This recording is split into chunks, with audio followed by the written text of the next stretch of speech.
Alors, comme promis, j'avais dit que je reviendrais ici pour vous parler du coaching que j'ai fait avec Charlotte. Puisque comme je vous dis toujours, même si soi-même on est coach, on est thérapeute, énergéticien, bon voilà, peu importe, on a tous besoin aussi de se faire coacher soi-même. Parce que, c'est pour ça que je dis toujours, tout le monde a besoin. Et je dirais même encore plus quand on est soi-même coach ou thérapeute, parce que en fait, on peut vite, comment dire, être un peu dans le brouillard par rapport aux gens qu'on accompagne, etc.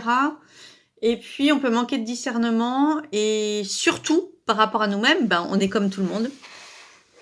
On est des humains. Et ben, on a des angles morts sur nos blessures, en fait. On ne les voit pas soi-même. On les voit pas, on est dans des angles morts, nous aussi, avec notre inconscient. Et tout seul, c'est vraiment difficile d'arriver à se dépatouiller, à avoir ce fameux miroir que l'autre personne nous donne justement dans le coaching. Et puis, on a tous des expériences différentes et parfois, c'est bien aussi de confronter, sinon nous, tout seuls, on reste toujours dans nos, comment dire, dans nos habitudes de réflexion, le cerveau fonctionne toujours un petit peu de la même manière.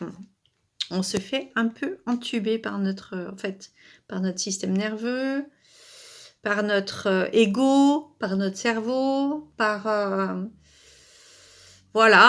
des peurs, tout ça. C'est ça qui nous mène plus que notre conscience ou notre volonté de connaître les vérités, en fait. On se fait un peu trimballer. Donc, je trouve que c'est important d'avoir une autre personne qui est garante de ce résultat, en fait, de ce chemin à parcourir. C'est un chemin. Alors, comme je dis toujours, il y a plein de méthodes, hein, voilà, il y a plein de méthodes pour guérir. Là, je vous parle du coaching en ce moment parce que je sors je sors de 6 mois. Voilà, c'était un coaching collectif qu'on avait fait. Charlotte avait proposé, avait ouvert un espace pour ça. Et j'ai eu la chance de pouvoir le faire et c'est génial. En plus, on était en petit comité, on était 4, plus Charlotte. Donc, c'était vraiment chouette. Et en fait, ce qui est génial, donc il y a son accompagnement aussi à côté, hein, avec sa méthode alchimique. Moi, j'avais déjà le livre depuis longtemps. Je vous ai déjà fait des vidéos sur cette chaîne pour vous parler de son livre. Je vous remettrai le lien. Mais je trouve que le livre seul, c'est difficile de commencer par le livre. Voilà, c'est ça que je voulais dire. Après, ça donne plein d'infos hein, sur les blessures et tout. Si vous avez déjà un petit peu commencé, c'est plus pointu que ce qu'a écrit Lise Bourbeau, je trouve. Donc, commencez avec Lise. Et si vous avez déjà commencé un petit peu et que vous savez déjà de quoi on parle, quand on parle des 5 blessures de l'âme, etc., vous pouvez continuer avec le livre de Charlotte parce que ça va vous parler déjà. Vous allez comprendre parce qu'elle parle toujours du côté ombre et lumière de la blessure ou d'une souffrance ou d'une blessure. Alors au début, c'est pas facile à expérimenter seul. Et ce qui était chouette dans ce coaching justement, c'est qu'on était 4 et on passait à tour de rôle selon les sessions. On avait une session par mois. Et en fait, bien sûr, ce qui est chouette, c'est le travail, la puissance du collectif et de travailler en miroir les uns des autres. Parce que ce qui parlait à une parlait à l'autre. Et parfois, ce que la personne exposait, ben, soit on vivait la même chose qu'elle, soit on vivait le contraire. Hein, voilà.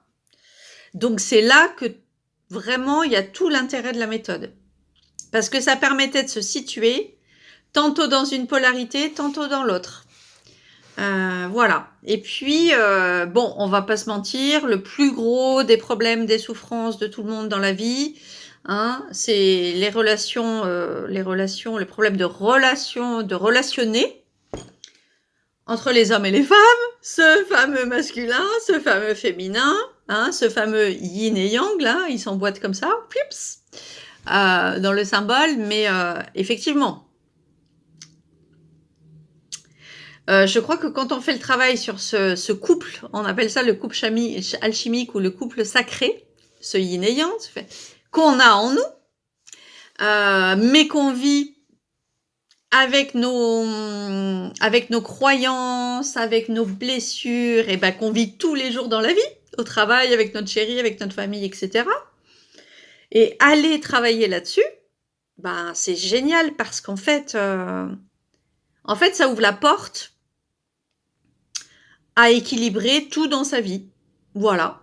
Ça débloque des situations, ça débloque l'abondance, ça redonne confiance en soi, ça permet de pardonner, de comprendre. Enfin, pardonner, c'est pas obligatoire, chacun fait comme il veut, mais pour moi, le pardon est un cadeau qu'on se fait à soi-même. Donc, par exemple, de comprendre ses blessures, etc. Et il y a plein de choses qu'on peut pas voir tout seul, en fait. On a besoin d'une personne en face pour nous guider. Et même en nous guidant, je peux vous dire que c'est vraiment puissant, la méthode de Charlotte, parce qu'il y a des moments, on est toutes passées, ça a tout été la même chose. Ben, au bout d'un moment, on ne sait plus, en fait. Donc, Charlotte, elle nous guide, elle sait où elle veut aller. Donc, elle nous guide, on s'exprime, et ce qui est bien, on part d'un problème concret, de quelque chose qui nous bloque dans notre vie en ce moment. Donc, c'est ça qui est bien aussi, c'est qu'on ne parle pas d'un truc... voilà, comme ça, on parle de quelque chose vraiment concrètement en ce moment, une peine qu'on a, une chose qu'on a du mal à digérer, à affronter, où on a des indécisions, où on est dans les doutes, où on est complètement dans le brouillard. Et du coup, ça va nous apporter, mais vraiment concrètement pour maintenant, déjà, une aide. Et ça, c'est génial, parce que c'est le but. C'est bien de travailler sur soi aussi, voilà, dans un contexte un peu plus absolu et général. Mais surtout, c'est bien de pouvoir partir de vraiment quelque chose là en ce moment qui nous bloque, parce que la période est quand même assez compliquée pour tout le monde, et de pouvoir avoir de la clarté là-dessus. Et rien de mieux, c'est ce que je fais moi aussi avec vous en coaching, hein, et moi je me sers beaucoup de la base de la numérologie, mais d'autres choses. Et alors après, quand on arrive à tout grouper, hein, le coaching et la numérologie, et le Jansu, et ci, et là, qu'on aussi on déprogramme du corps, avec l'eau, avec ses séances et tout, mais c'est génial. Et là, vraiment, on arrive vraiment... Mais ce qui est bien, c'est que Charlotte, elle nous fait faire aussi une mini-méditation, elle nous fait prendre conscience de notre corps et des ressentis dans le corps. C'est pas juste un coaching comme ça. Voilà, ça va beaucoup plus loin.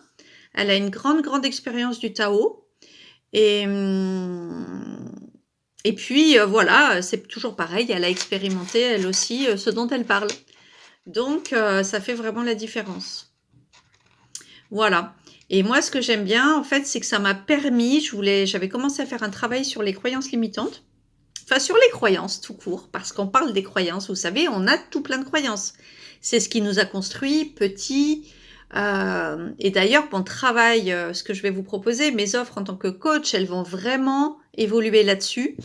Parce que je trouve, je vous ai toujours dit, les blessures, les blessures, les blessures. Il n'y a que ça pour avancer, pour comprendre, pour libérer.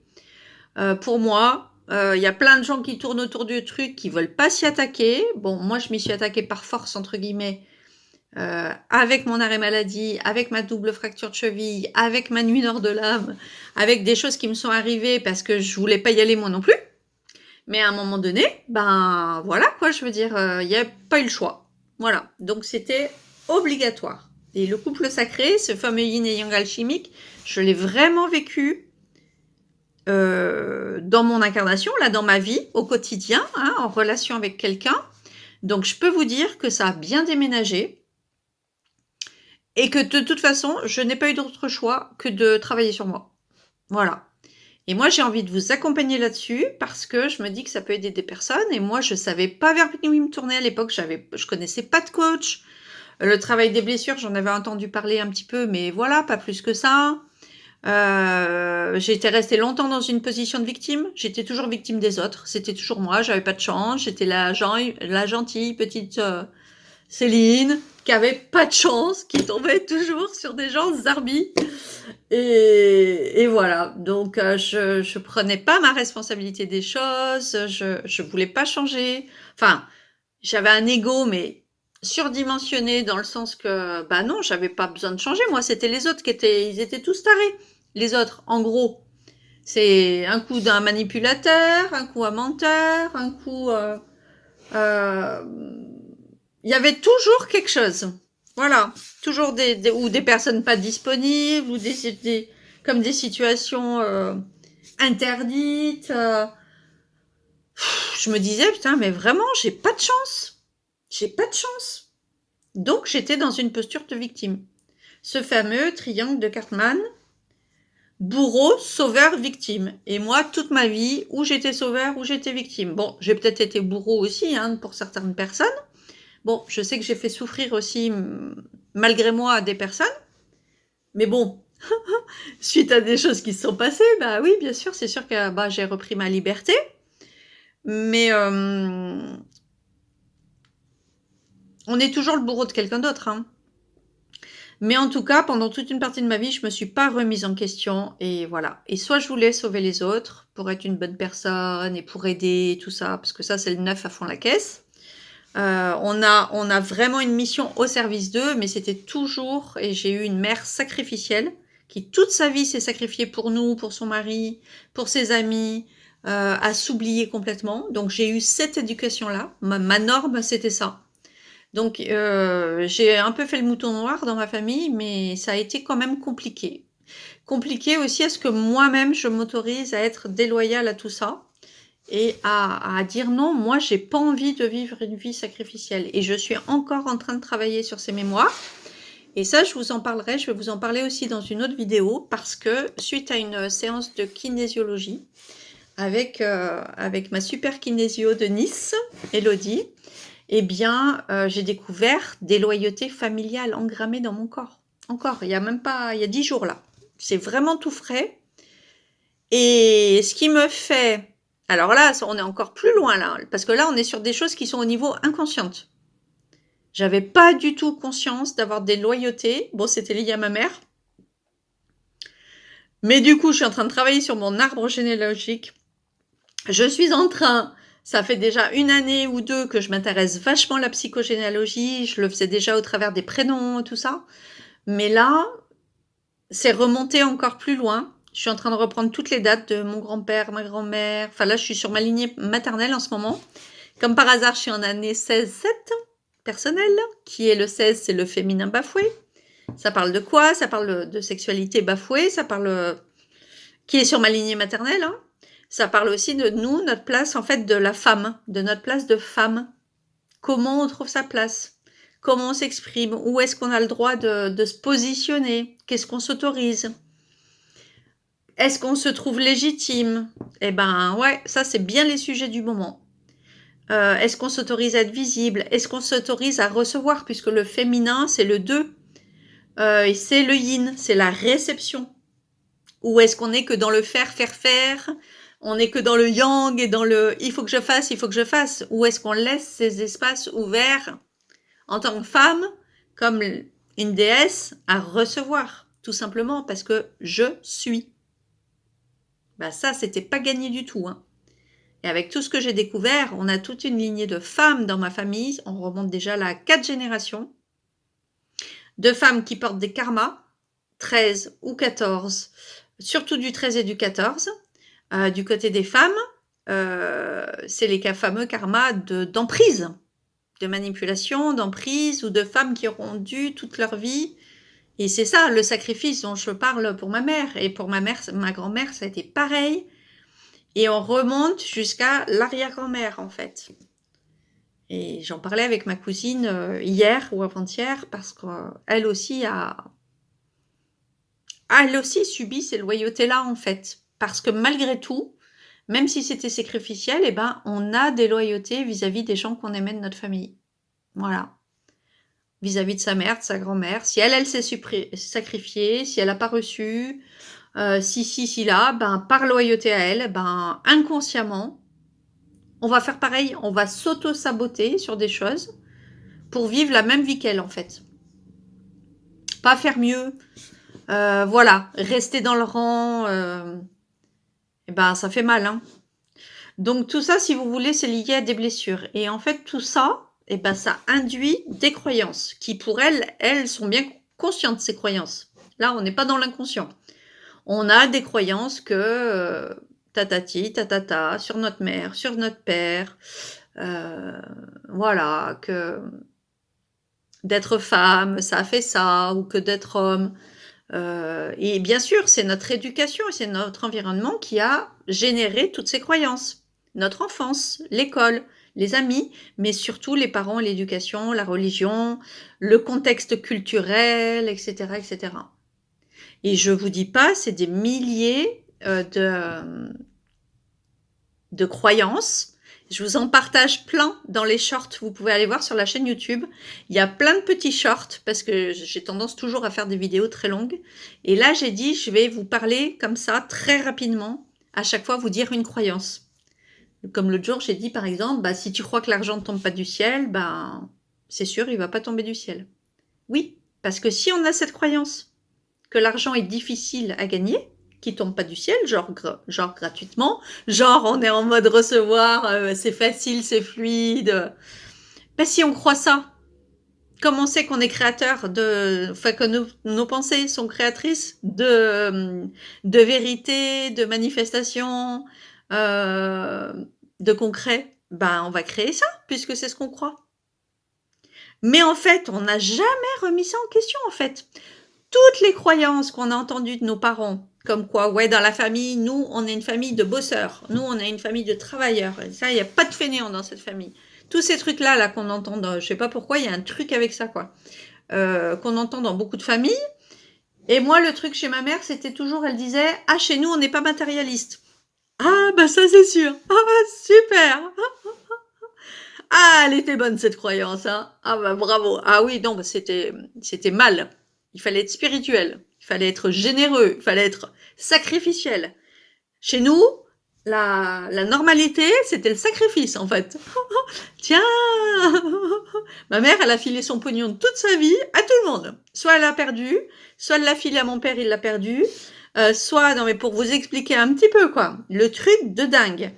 Mais tout ça, la pauvre, ça venait même pas d'elle. Ça venait de sa mère, et après, encore au-dessus, ça venait de sa grand-mère.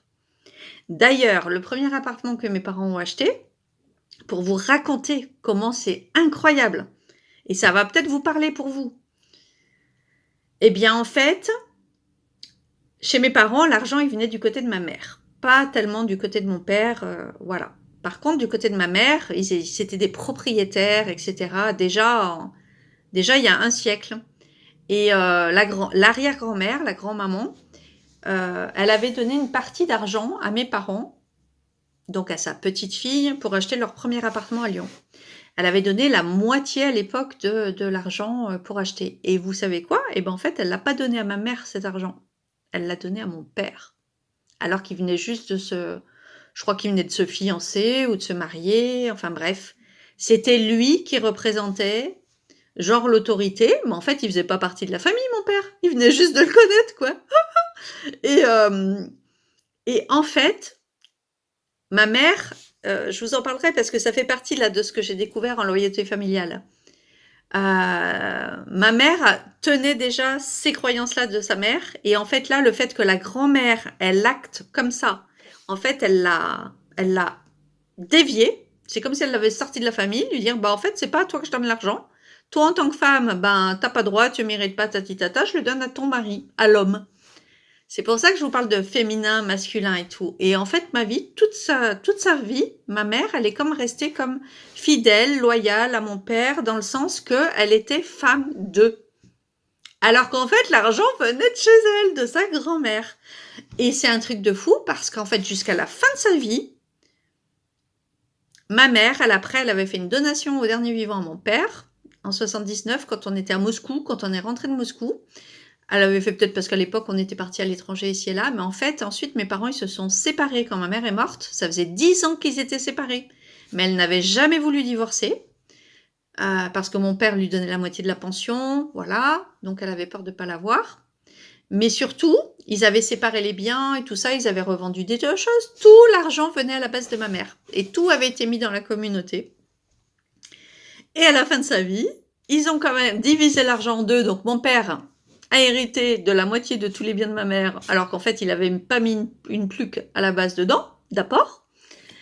Et après avoir été séparés pendant 10 ans, mon père avait une autre copine. Ma mère, en 2009, quand elle est décédée, elle a laissé quand même tout à mon père. Elle avait laissé cette donation au dernier vivant à mon père. Donc autant vous dire que la loyauté, elle a été jusqu'au bout. C'est un truc de dingue. Les actions qu'ont des parents ou des grands-parents sur nous, étant petits, à l'adolescence, en tant que jeune adulte, peuvent nous castrer de certaines choses, peuvent nous complètement, on ne pourrait pas penser à quel point cela peut avoir de l'incidence toute notre vie sur notre manière de se comporter par rapport au féminin ou au masculin, par rapport à l'argent, par rapport à plein de choses. Et pourtant, elle disait toujours, non, mais là, on a déjà séparé les biens et le reste, c'est pour les enfants. Eh ben, les enfants, nous, on n'en a pratiquement pas vu la couleur parce qu'en fait, concrètement, il y avait comme un delta entre ce qu'elle disait et ce qu'elle faisait et ses actions. Et ce qu'elle voulait, c'était une chose, sauf que son inconscient, il était dirigé par des loyautés familiales où sa grand-mère, toute jeune, elle lui avait dit, toi, c'est à ton mari que je parle. C'est lui qui est responsable de votre couple. Et même après 10 ans de séparation, où mon père avait une copine, il vivait avec quelqu'un d'autre, il s'occupait jamais d'elle, il l'appelait jamais, alors que ma mère a eu 10 ans de maladie, enfin bon, bref, eh bien, je porte pas de jugement, hein, c'est juste pour replacer le contexte, parce que j'ai aussi compris d'autres choses pour mon père, et j'ai pardonné tout ça, puis je me disais c'est entre eux, mais par contre, ce qui m'embêtait, c'est que moi, j'en subis les conséquences. Parce qu'en fait, moi, j'ai découvert que j'avais une loyauté vis-à-vis de ma mère, sur sa connerie de truc là, de nous dans la famille, on n'est pas matérialiste. Bah ouais, on est des bonnes personnes, genre l'argent c'est mauvais, nous on est généreux. Elle disait toujours, ah bah oui c'est sûr, hein, il y a toujours, toute sa vie, tout le monde a toujours profité d'elle, la pauvre. Elle faisait toujours les choses avec bon cœur, et moi j'ai beaucoup fait ça aussi dans ma vie. Mais à un moment donné,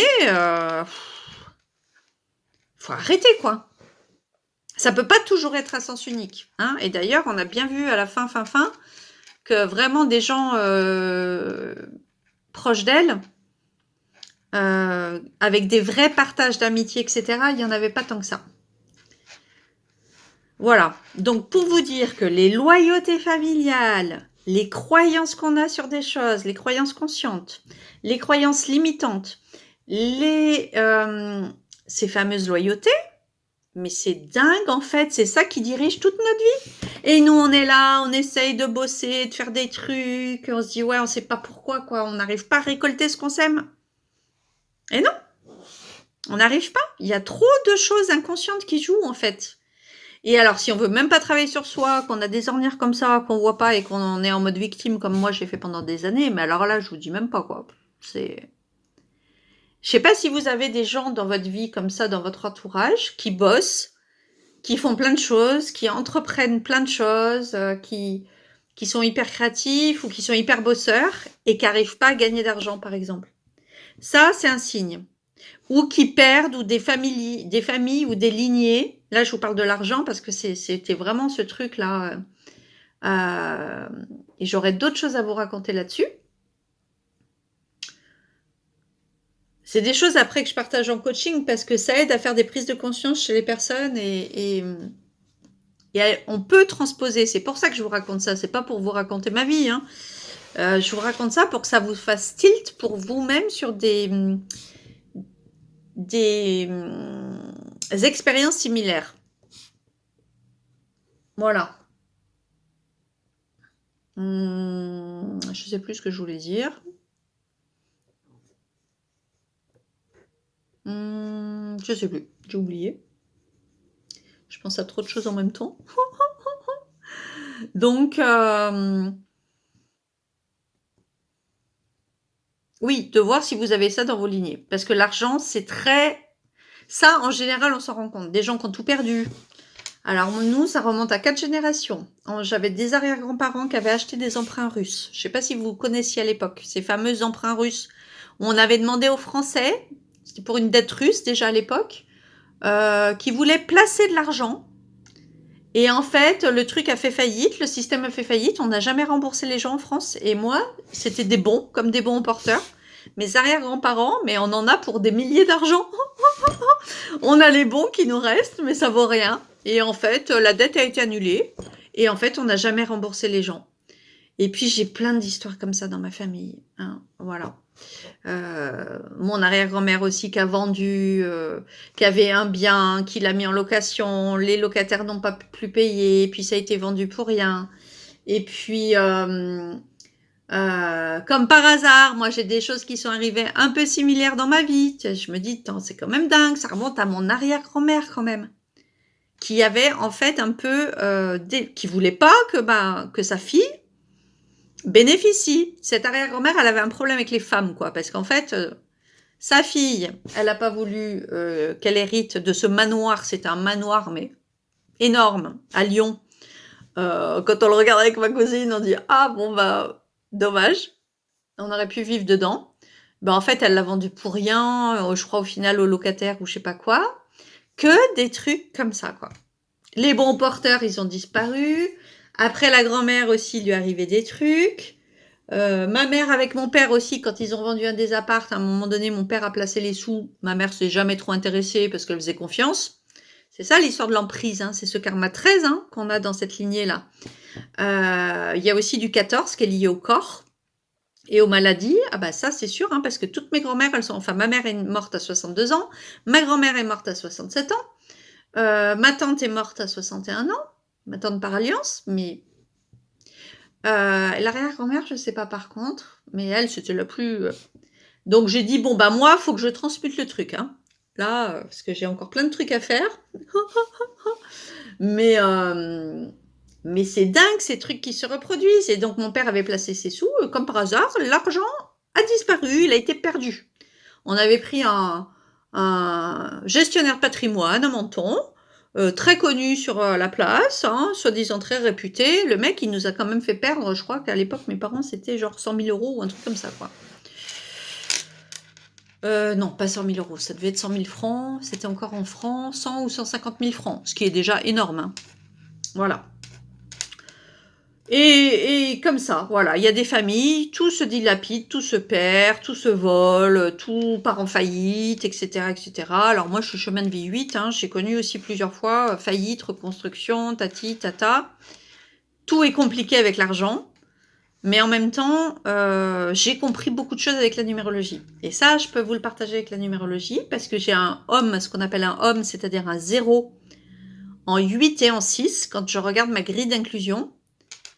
Et ça, j'ai vraiment changé mon optique, ma vision vis-à-vis du 0, parce qu'en fait, le 0 a une fréquence. Le 0, c'est pas rien, c'est pas du vide, justement.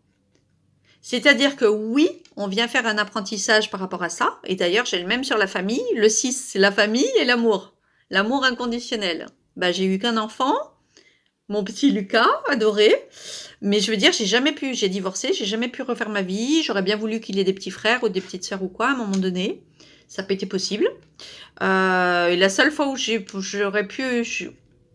pu avoir un enfant, c'était avec un homme avec qui je voulais vraiment pas avoir d'enfant, en fait. Parce que trop de blessures, trop compliquées, vraiment trop d'incompréhension et de blessures vives. C'était absolument pas du tout envisageable. Et puis voilà, puis après la vie a passé, puis après ça n'a pas été possible. Et ça a été un grand deuil aussi pour moi à faire. Donc ce homme que j'ai est en 6 et en 8. Le 8, c'est l'abondance, c'est l'argent, c'est le matériel, la matérialité. Là, je commence à mieux comprendre maintenant, au point où j'en suis de ma vie, quoi. Que effectivement, c'est comme si tu viens pour expérimenter cet homme-là, mais tu viens avec des valises vides. Pour autant, il n'y a pas rien. Il y a quelque chose de disponible et c'est là où tout le travail de coaching est important. De la manière dont tu vois les choses, dont tu perçois les choses, de comment tu perçois cette valise vide à la base. Vide de quoi? Ben en fait, non, c'est pas vide. Parce que ce fameux 0, il y a une fréquence pour le 0. Ça veut dire quelque chose. C'est pas rien. C'est pas... Le 0, c'est le tout, en fait. Ça veut dire que tout est possible. Tu peux tout recréer et que même, ça va presque même être une zone de génie pour toi. Ça va presque même être une zone où tout est à reconstruire. Oui, tu pars avec 0 aide, mais en fait, en même temps, si tu arrives à avoir un esprit open-minded, ouvert, et ben en fait, tu peux tout recréer. Mais tu peux recréer, mais beaucoup plus. Encore plus que si tu étais venu peut-être avec quelques nombres en 6 ou en 8. Tu es venu avec karma 0, mais le homme, mais ça s'appelle homme, H-O-M. Mais en fait c'est pas rien. Mais moi, il a fallu que j'expérimente tout ça avant de comprendre que c'était pas rien. Parce qu'au début, ben, tu es encore en mode victime et tu te dis, bah, moi, j'ai pas eu droit, quoi. Voilà. Moi, j'ai pas droit, c'est écrit noir sur blanc. Si c'est 8, 0. Y a pas. Walou. Niet. Tu penses ça au début. Et donc, tu es encore en mode victime, à te dire, putain, j'ai vraiment dû faire des trucs dans d'autres vies pas cool, hein. Ouais. Et quand on regarde en transgénérationnel, j'ai le homme aussi en 2. Et le 2, c'est aussi l'autre amour. L'amour charnel, la relation à 2, le duo, et c'est aussi le féminin. La capacité à recevoir. À être en mode réception. Eh ben, j'ai dit, merci les amis. Non, mais bon, c'est nous qui choisissons. Bon, enfin bref. Mais tout ça pour dire que la manière dont on voit les choses, si t'as pas quelqu'un pour te coacher, pour être ton miroir, pour te dire, oui, mais là, est-ce que tu es sûr que tu vois pas ça parce qu'il y a eu ça dans ta famille et c'est le schéma que tu as eu, parce que tu as une loyauté par rapport à ça, parce que tata. Si t'as pas quelqu'un pour faire bouger les lignes, ben, tu restes toujours dans les mêmes trucs. Tu restes dans les mêmes schémas, dans les mêmes pensées, dans les mêmes ressasses, dans les mêmes états de victimisation. Tu restes dans tous les mêmes trucs. Il se passe rien. Tu peux passer des années à stagner. Tu peux passer des années à faire du surplace complet. Donc, peut-être tu vas dire un coaching c'est cher, ou un programme c'est cher, ou un accompagnement. Mais moi, je peux te dire que de rien faire, ça te coûte mais 10 fois plus cher. Ça, c'est sûr. Et ça, je l'ai expérimenté, quoi. Le plus vite tu te fais coacher, tu switches les trucs, tu les accueilles. Attention, hein, c'est pas... Voilà, il y a des temps d'intégration, hein, comme je dis, c'est pas comme ça d'affilée, hop, en 3 mois, on a tout plié. Hein. 40 ans de blessure ou 50 ans, je sais pas combien de trémas, non, c'est pas comme ça, on est bien d'accord. Il y a des temps d'intégration, il y a des temps de compréhension, il y a des temps où le corps aussi, il y a besoin que ça change au niveau cellulaire dans le corps est fatigué, il y a des temps de repos, et puis il y a des temps de break, parce qu'il y a des moments, on en a ras-le-bol. Et donc ça, faut s'écouter. Il y a des moments où on revient vraiment dans l'incarnation à dire, moi là, je profite juste. Là, je vis, je profite, je sors, je m'amuse, je rigole. On s'en fout des blessures. Et c'est ok, il y a besoin des deux. Parce qu'on peut pas faire que ça non plus.